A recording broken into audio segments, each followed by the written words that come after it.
The cliff stands alone in the sea of sand, a broken tooth of stone rising from the desert floor, its flat top touched by wind and sun, and nothing else. For 3 days I have watched it. For 3 days I have known this is where we must build. The heat today is a living thing. It breathes against my skin, pushes into my lungs, wraps around my bones. 125 degrees, maybe more. The kind of heat that makes a man question his own thoughts. But the cliff does not care about heat. The cliff has stood here for 1,000 years, and it will stand for 1,000 more. Between us and that flat summit lies the bridge. I do not know who built it or when. Ropes of ancient fiber, planks of wood bleached white by decades of sun. It spans the gap between the desert floor and the cliff's only accessible point, a narrow ledge carved by wind or water or hands long turned to dust. Below the bridge, nothing. A fall of perhaps 60 meters into shadow and sharp rocks. The abyss swallows sound. I dropped a stone yesterday and never heard it land. Soraya stands beside me, her eyes measuring the bridge the way a weaver measures thread. She sees what I see, the frayed sections, the planks that have begun to split, the way it sways even when the wind is still. But she also sees what I cannot, the strength that remains, the fibers that have not yet surrendered. She gives me a single nod. We can cross, we can carry stone, we can build. This is the only way. Down here, on the desert floor, there is no escape from the heat. It rises from the sand like fever. It presses down from the sky like a hand. But up there, on the cliff, the wind moves freely. The stone holds the memory of night. A fortress built there would catch every breeze, store every drop of coolness, become a sanctuary in this burning world.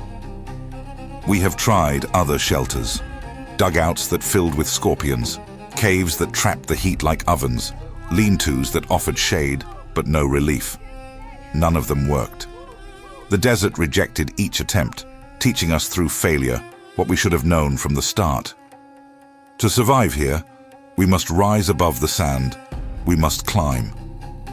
The bridge creaks as I take my first step. The sound is like an old man's complaint, weary but not yet broken. I keep my weight centered, my movements slow. The planks beneath my feet are warm, almost hot, but they hold. One step, another.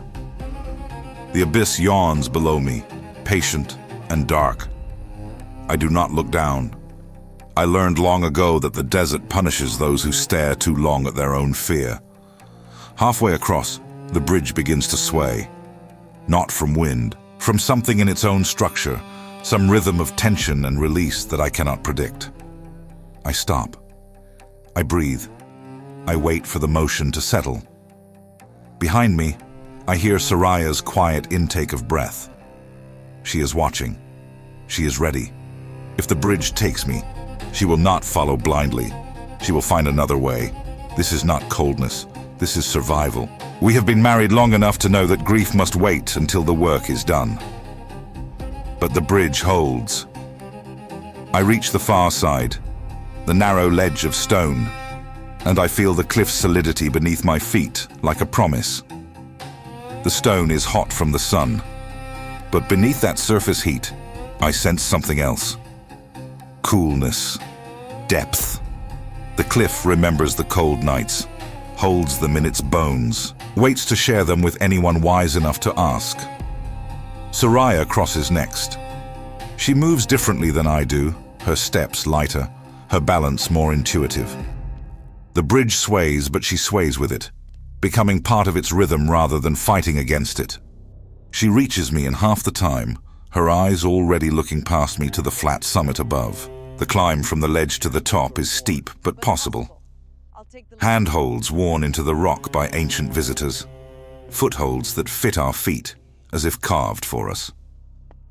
We climb in silence, the heat pressing against our backs, the stone warming our palms. When we reach the summit, we stand together and look out at what will become our home. The flat top of the cliff is perhaps 20 meters across. Enough for a fortress. Enough for walls and a roof and space to move. The stone here is different from below, lighter in color, shot through with veins of something that glitters in the sun. When I press my palm against it, I feel the day's heat, yes, but also something beneath. The night's memory.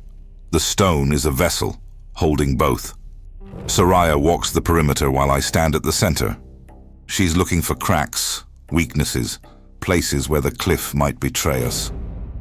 I watch her move, her long dress catching the wind, her headscarf bright against the pale stone. She's done this before, in other places, other times. She knows what to look for. Her eyes miss nothing. She returns to me with her verdict delivered through a single gesture. Her hand, palm down, moving in a slow circle. The stone is good. We can build here. Now the real work begins.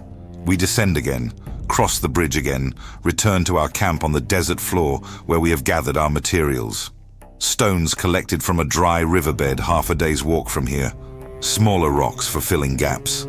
Sand and clay for mortar. Water, precious water, carried in containers made from animal bladders and sealed with fat. Everything we need for the foundation of a fortress. The first load is the heaviest. I carry stones in a sling across my back, each one chosen for its flat surfaces, its weight, its ability to stack. The bridge groans beneath me but does not break. The climb to the summit leaves my legs burning, my lungs gasping in the thin, hot air. But when I set those first stones down on the flat rock, I feel something shift inside me. We are no longer just surviving. We are building. We are claiming this place as ours. Soraya carries the mortar materials, sand and clay and water, mixed in precise proportions that she learned from her grandmother, who learned from her grandmother before that. The recipe is in her hands, not her head. She does not measure. She feels. When the mixture is right, she knows. When it needs more water or more clay, her fingers tell her before her mind can form the thought. By midday, the heat has become almost unbearable. The stone of the cliff summit radiates warmth from below, while the sun hammers down from above. We are caught between two fires. My vision blurs. My hands shake when I try to position the stones. Sweat pours from my body faster than I can replace it, leaving white trails of salt on my skin. Soraya sees my struggle before I admit it. She takes my arm, guides me to a patch of shade cast by a boulder we have not yet moved. She presses a water container to my lips and watches to make sure I drink slowly, steadily, not gulping in desperation. Her eyes hold no judgment, only understanding. The desert breaks everyone eventually. The only question is whether you let it break you completely or just crack you enough to let the light in. We rest through the worst of the afternoon heat, our bodies pressed against the shaded stone, our breathing slow and synchronized. I sleep without meaning to, my dreams full of falling bridges and rising walls. When I wake, the sun has moved, the shadows have shifted, and Soraya is already back at work. She has mixed a new batch of mortar while I slept. The consistency is perfect, thick enough to hold, but wet enough to spread. She shows me with a gesture how to apply it. Not too much, not too little, letting the stones find their own balance with the mortar as guide rather than glue. I have built walls before, but not like this. Not with this precision. I watch her hands and try to make my hands remember. The foundation takes shape as the sun begins its descent. 4 courses of stone, each one slightly smaller than the one below, creating a base that will support everything to come. The mortar sets quickly in the heat, which is both blessing and curse. We must work fast, positioning each stone before the mixture hardens, but once in place, the stones stay. They become part of the cliff itself, as if they had always been there. Soraya finds stones I would have overlooked. She has an eye for the irregular ones, the pieces that do not seem to fit until she shows me how they fill the gaps between the larger blocks. Where I see rejection, she sees possibility. Where I see chaos, she sees pattern. We work in silence, but our hands are in constant conversation, passing stones back and forth, pointing, adjusting, correcting. By evening, the foundation is complete. We stand back and look at what we have built. It is not much to see. Just a ring of stone rising knee-high from the cliff summit, the beginning of walls that do not yet exist. But it is solid. It is ours. And tomorrow it will grow. We do not descend to our camp below. The bridge is too dangerous in darkness, and we are too tired to risk it. Instead, we make a small fire in the center of our foundation, feeding it with scraps of wood we carried up during our trips. The smoke rises straight into the windless night, a thin column connecting earth to sky. Soraya prepares a simple meal. Flatbread baked on a hot stone, dried meat softened with a few drops of precious water, dates that still hold the sweetness of some distant oasis. We eat slowly, savoring each bite, watching the stars appear one by one above our heads. The heat of the day fades, replaced by a coolness that seems impossible after so many hours of burning. This is what the cliff offers. This is why we climb. The fire burns low. Soraya leans against me, her weight familiar, her breathing steady. I think about the work ahead. The walls we must raise, the roof we must construct, the countless trips across that swaying bridge, each one a gamble, each one a prayer answered. The fortress exists in my mind, complete and perfect. Getting it from my mind to the stone will take everything we have. But we have built before. We have always built before. The second day begins before the sun. We work in the grey light of pre-dawn, when the stone is coolest and our bodies are strongest. The walls rise course by course, each layer of stone slightly thicker than the one below, creating mass that will absorb the sun's punishment and release it slowly through the night. This is not my design. This is Soraya's. She understands heat in ways I never will, knows how to make stone breathe, how to turn a fortress into a living thing that works with the desert rather than against it. The bridge becomes our enemy and our ally. Each crossing wears away at the ancient ropes, the weathered planks. Each load of stone tests its patience. I begin to count the trips not in numbers but in sounds. The specific creak of each plank, the particular groan of each rope. I learn the bridge's language, its warnings, its reluctant permissions. It lets us pass, but it does not welcome us. Midway through the morning, one of the planks gives way beneath my foot. Just a corner, a piece of wood no bigger than my hand, but the sudden lurch sends my heart into my throat. I catch myself on the ropes, my fingers burning against the rough fiber, the stones in my pack shifting and threatening to unbalance me. Below, the abyss waits with patient hunger. I do not move. I do not breathe. I wait for the swaying to stop, for my heart to slow, for my hands to remember their strength. The bridge settles. I continue. There is no other choice. When I reach the summit, Soraya is waiting. She saw the stumble from above, watched me catch myself, held her breath until I was safe. She does not speak. She does not need to. Her hand finds mine, squeezes once, releases. We are still here. We are still building.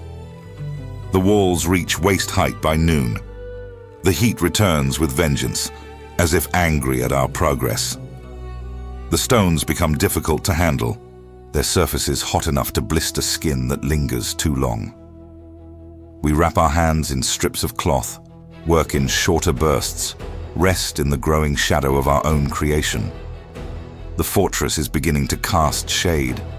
The fortress is beginning to protect us even before it is complete. Soraya mixes mortar in the shadow of the eastern wall, her hands moving in patterns older than memory. She adds something to this batch, a powder ground from plants she collected during our journey here.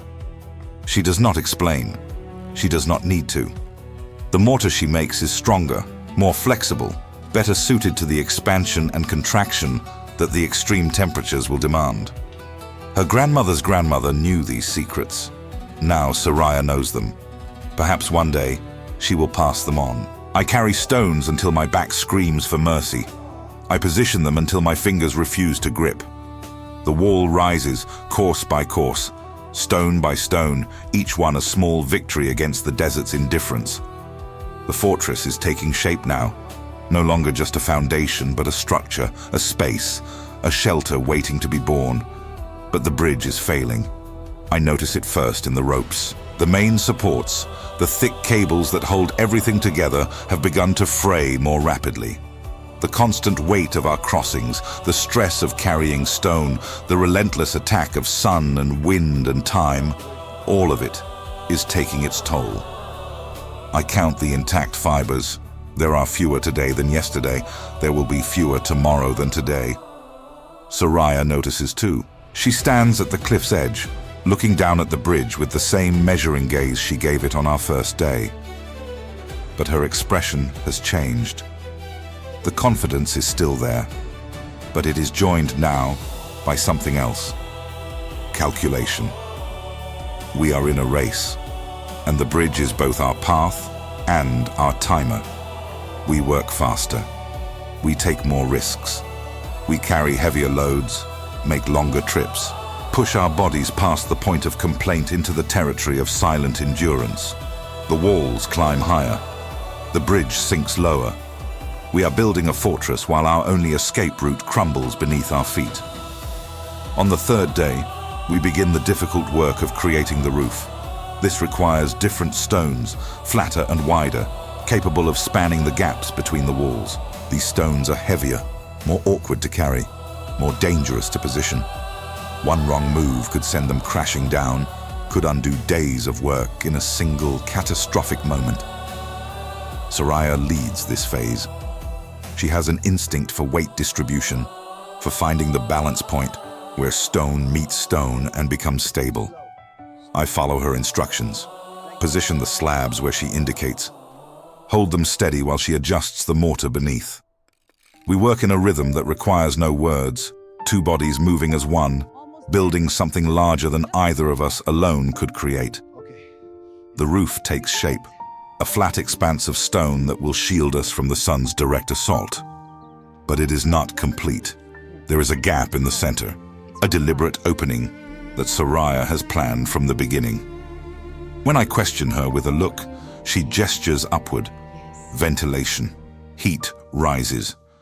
Without a way for it to escape, our fortress would become an oven rather than a refuge. She has thought of everything I have not. The bridge chooses this moment to issue its final warning. We are crossing together, carrying the last of the roof stones between us when we hear it. A sound like a sigh, deep and structural, coming from the oldest of the support ropes. I look down and see it happening in slow motion. Fibers separating, tension releasing. The rope does not break, not yet, but it stretches in a way that changes the geometry of everything. The bridge tilts, not much, just a few degrees, but enough to send the stone sliding from our grip, enough to throw us both off balance, enough to bring us face to face with the abyss that has waited so patiently below. I grab for the rope rails. Soraya grabs for me. We hang there, suspended between the cliff and the void, while the stone we were carrying disappears into the darkness without a sound. My arms are fire. My grip is failing. I cannot pull us both up, cannot find the foothold that will save us. The bridge sways and creaks and threatens to finish what the rope began. This is how it ends, I think. This is how the desert wins. But Soraya is moving. Even as I struggle to hold us, she is climbing, using my body as a ladder, her hands and feet finding purchase on my shoulders, my hips, my legs. She reaches the tilted planks, pulls herself up, turns back to extend her hand to me. Her grip is stronger than it should be, stronger than the desert has any right to leave her. She pulls. I climb. Together, we scramble across the remaining planks and throw ourselves onto the solid stone of the cliff's ledge. We lie there, breathing hard, staring up at the sky that almost became our grave. The bridge still hangs behind us, but it is wounded now, unreliable, a path we can no longer trust with heavy loads.